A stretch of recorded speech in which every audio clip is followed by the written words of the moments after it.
Bonjour, ici Marc-Antoine au centre du VR à Saint-Nicolas. Aujourd'hui, on va faire la démonstration d'un FR3 25DS. On va commencer par faire une tournée à l'extérieur pour ensuite se diriger dans l'unité.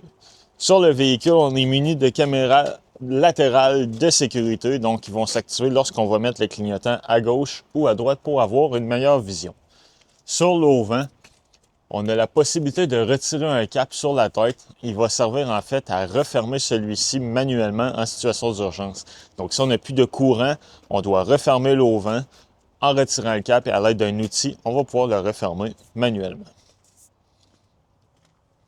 À l'extérieur, on a une TV juste ici avec les connexions donc qui vont se trouver sur le côté 120 volts pour la faire fonctionner. Les haut-parleurs qui se gèrent aussi de l'intérieur, donc on peut gérer le système de son en différentes zones. Et dans le compartiment ici, ce qu'on voit, c'est les batteries maison qui vont servir à alimenter l'arrière de l'unité. Et on voit la pompe hydraulique ici qui va servir pour les pattes stabilisatrices. Dans le panneau à côté, on a accès ici à nos valves de bypass pour le chauffe-eau. Donc, ceux-ci vont servir pour l'hyvernisation. On a aussi la pompe à eau qui se trouve là. Et la boîte qu'on voit ici, c'est un inverteur. Donc, l'inverteur, lui, ce qu'il va nous permettre de faire, c'est de convertir notre courant 12 volts des batteries en 120 volts. Le chauffe-eau fonctionne électrique et au propane. Ça va être à partir de l'intérieur qu'on va pouvoir le mettre en fonction. Ce qu'on voit ici, c'est la fournaise qui fonctionne au propane et ici la ventilation pour le réfrigérateur qui se trouve à l'intérieur. On a un coffre de rangement juste ici, une connexion de propane qui est reliée directement au réservoir de l'autre côté, donc soit pour connecter un barbecue ou un foyer extérieur au besoin.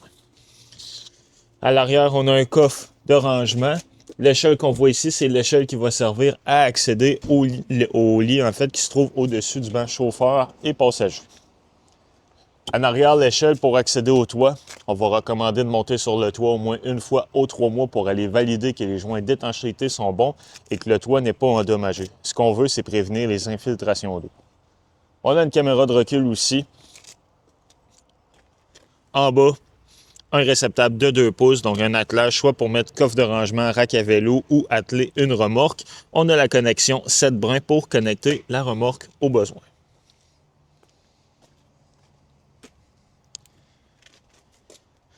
Ici à l'arrière, on a notre fil électrique qui va servir à alimenter l'unité au besoin. On peut la passer au travers du plancher juste ici.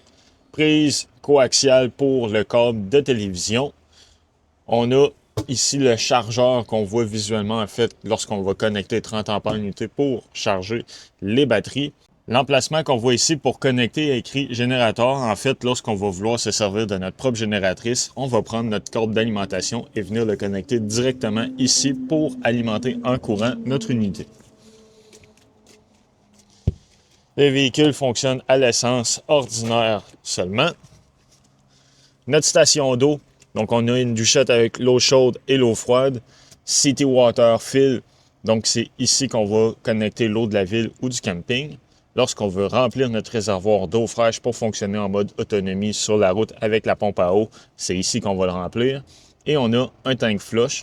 Le tank flush, lui, va servir à rincer notre réservoir d'eau noire quand on commence à avoir des mauvaises odeurs qui s'accumulent. L'eau noire, c'est l'eau de la toilette.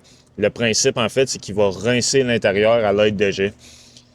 Très important, il ne faut pas oublier l'eau connectée ici, car l'eau va monter dans le réservoir au point de déborder par la toilette à l'intérieur. Le système d'égout, on a notre tuyau à l'extérieur, donc on vient connecter notre boyau ici. On a 2 valves, une grise et une noire.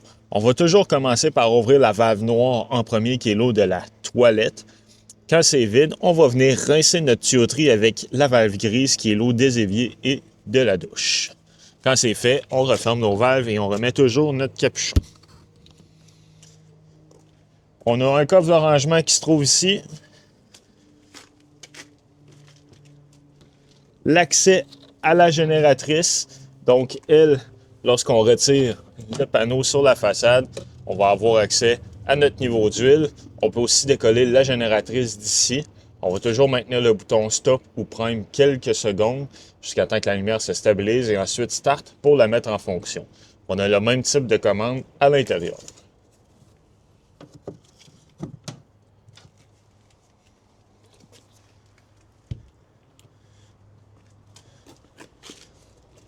Ici, c'est notre réservoir de propane. Donc, on a l'emplacement pour venir le remplir. La valve pour ouvrir et fermer les gaz. Et un indicateur de niveau. Donc, on va le voir ici et de l'intérieur, notre propane est à quel niveau. En ce moment, il est plein.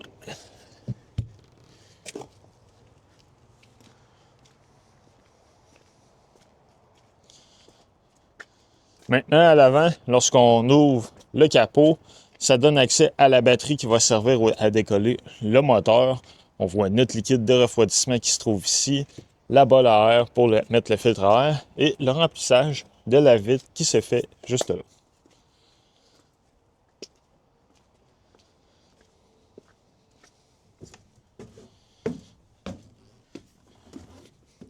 Une fois à l'intérieur, on a notre coupe-circuit principal. Donc, c'est avec cet interrupteur ici qu'on va pouvoir soit connecter nos batteries maison pour alimenter l'intérieur ou lorsqu'on remise le motorisé, on va appuyer sur Disconnect pour complètement couper le courant en 12 volts. On a l'interrupteur pour effectuer l'ouverture et la fermeture de l'auvent, de l'éclairage pour les marches et l'éclairage de l'auvent directement. On a un garde-robe de rangement juste ici à l'entrée. En haut, ce qu'on voit ici, c'est le booster pour l'antenne qui se trouve sur le toit. Donc, pour faire fonctionner les télévisions autant du salon, de la chambre et à l'extérieur, si on veut capter les postes digitaux disponibles, on doit s'assurer que le bouton est enfoncé et que la lumière est ouverte. La manière d'y parvenir, on va aller dans les paramètres de la télévision pour effectuer un channel scan. À ce moment-là, l'antenne va détecter s'il y a des postes digitaux disponibles. Ici, au centre du verre, on va capter à peu près 3 à 4 postes différents. Cette étape-là est à refaire dès qu'on va se déplacer avec l'unité et pour ça pour chaque télévision. On a ensuite la commande pour monter et baisser le lit qui se trouve au-dessus du siège conducteur et passager. Donc, c'est ici qu'on va pouvoir accrocher l'échelle qu'on voyait un peu plus tôt dans le coffre. On a aussi un interrupteur pour l'éclairage. Maintenant, sur notre moniteur principal, on va avoir les boutons pour voir nos différents niveaux d'eau. Donc, réservoir d'eau grise, eau noire, eau fraîche, niveau de la batterie et niveau de propane. On vient mettre le chauffe-eau à on juste ici. Par la suite, à l'extérieur, sur le chauffe-eau, il y a un interrupteur qu'on va mettre à on ou à off pour choisir si on le met électrique ou propane. E-Tank Heat, ce sont des pads chauffants qui sont collés sous les réservoirs d'eau noire et grise qui vont permettre de garder une température dans ceux-ci. Donc, si jamais on fait du camping, ça descend sous zéro, on ne veut pas que nos eaux dégèlent, on va venir mettre en fonction les tank heaters. L'interrupteur ici pour la pompe à eau. Donc, encore une fois, lorsqu'on a rempli notre réservoir d'eau fraîche, on veut faire un arrêt sur la route, on a besoin d'utiliser l'eau en mode autonomie. On vient mettre la pompe à eau en fonction pour avoir de l'eau un peu partout. Ici, c'est notre compteur d'heure pour la génératrice ainsi que l'interrupteur pour le mettre en fonction. Lorsqu'on veut la décoller, même principe qu'à l'extérieur, on va maintenir le bouton stop quelques secondes et ensuite start pour la mettre en fonction. En bas à droite complètement, on va avoir les contrôles de slide out, donc celui de la chambre et celui du salon qui se trouve à l'avant. En dessous, c'est notre contrôleur de panneau solaire qu'on voit juste ici. Donc sur lui, on va voir le voltage de notre batterie maison. On voit aussi le voltage que les panneaux solaires dégagent et l'ampérage auquel ils chargent en fait les batteries maison. Donc ça, c'est un simple indicateur à comment nos panneaux solaires travaillent en fait. En dessous, c'est notre remote, en fait, la commande pour mettre notre inverteur en fonction. Donc, une fois qu'à l'extérieur, il est à on vient simplement ici pour le mettre en fonction et avoir du courant 120 volts dans nos prises via nos batteries. Très important, l'inverteur, lui, lorsqu'il est allumé comme ça ici, on n'utilise pas de courant, mais lui va en utiliser simplement le fait d'être allumé. Donc, on va recommander, lorsqu'on a besoin de l'inverteur, on va l'allumer, on va servir, exemple, de nos prises de courant, des différentes fonctions 120 volts, et quand on a fini de s'en servir, on va venir l'éteindre comme ça ici. Maintenant, dans la cuisine, on a un l'évier avec l'eau chaude et l'eau froide. On voit la télévision, elle est sur un support Donc, on a accès aux différentes connexions qui se trouvent à l'arrière avec la prise de courant pour le micro-ondes qui se trouve juste en haut ici. Le micro-ondes, lui, conventionnel comme on a à la maison, fonctionne sur le 120 volts, la haute de la cuisinière et la cuisinière qui fonctionne au propane. Donc, elle, lorsqu'on veut l'allumer, on va simplement ouvrir les gaz et effectuer l'étincelle. Pour le four, on va allumer les gaz et à l'aide d'un briquet, aller l'allumer directement sur le pilote.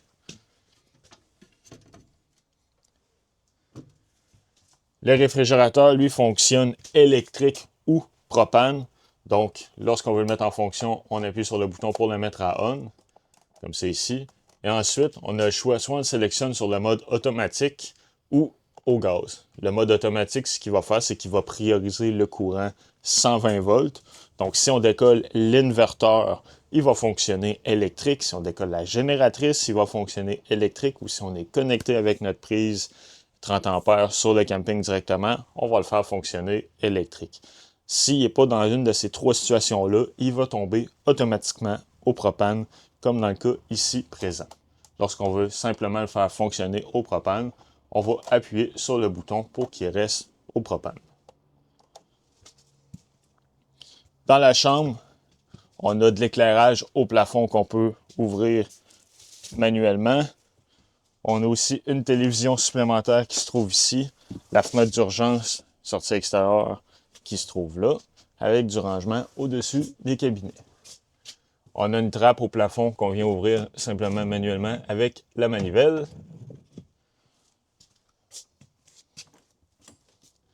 Dans la salle de bain, on a une toilette qui fonctionne au pied pour flusher, évier avec l'eau chaude et l'eau froide. On a une prise de courant 120 volts avec un reset intégré dans le milieu.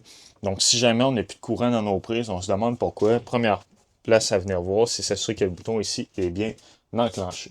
Et dans la douche, une douche conventionnelle avec l'eau chaude et l'eau froide. Au plafond, on a une ventilation supplémentaire qu'on peut ouvrir juste ici. Donc, du rangement en masse dans les armoires qui se trouvent là.